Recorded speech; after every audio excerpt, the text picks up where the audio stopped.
چھا گیا ہے اور سما ہے نور نور، فضل رب سے مغفرت کا ہو گیا سامان ہے۔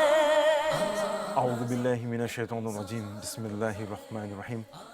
خدا پر ہے بھروسہ اسی پر ناز کرتا ہوں، خدا پر ہے بھروسہ اسی پر ناز کرتا ہوں، الہی تیرے ہی نام سے اس بزم کا آغاز کرتا ہوں، اور کروڑوں درود و سلام تاجدار مدینہ راحت قلب و سینہ صاحب معطر پسینہ جناب محمد مصطفیٰ صلی اللہ تعالی وسلم پر، جو روح کائنات ہیں، جو ایمان کائنات ہیں۔ ناظرین، رمضان شریف کا بابرکت مہینہ انشاءاللہ عنقریب جلوہ فگن ہوگا، جلوہ فروز ہوگا۔ آئیے ازل سے شروع میں یہ دعا کرتے ہیں کہ اللہ رب العزت ہم تمام لوگوں کو یہ ماہ ذیشان، ماہ غفران اور ماہ قرآن عطا فرمائے، آمین ثم آمین۔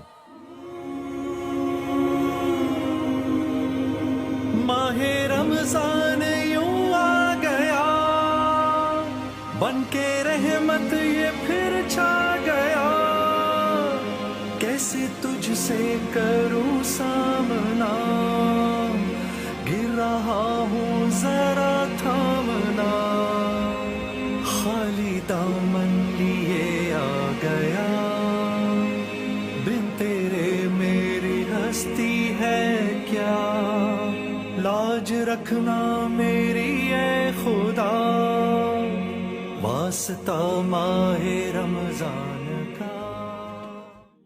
ناظرین، رمضان شریف کا اپنا ایک الگ مرتبہ ہے۔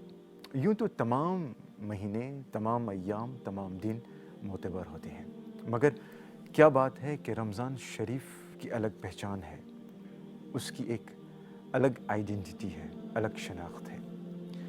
اگر رمضان شریف مل جاتا ہے تو انسان کو کیا کرنا چاہیے؟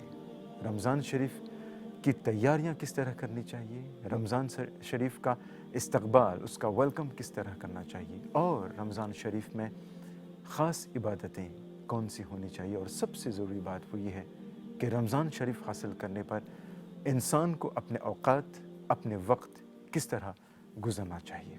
ان تمام باتوں پر انشاءاللہ ہم گفتگو کریں گے، اور ہمارے ساتھ تشریف فرما ہے لاونیہ سینٹ پیئر کے حمایت اسلام کے خطیب و امام مولانا محمد ذیشان رضا منظری دامت برکاتہ عالیہ۔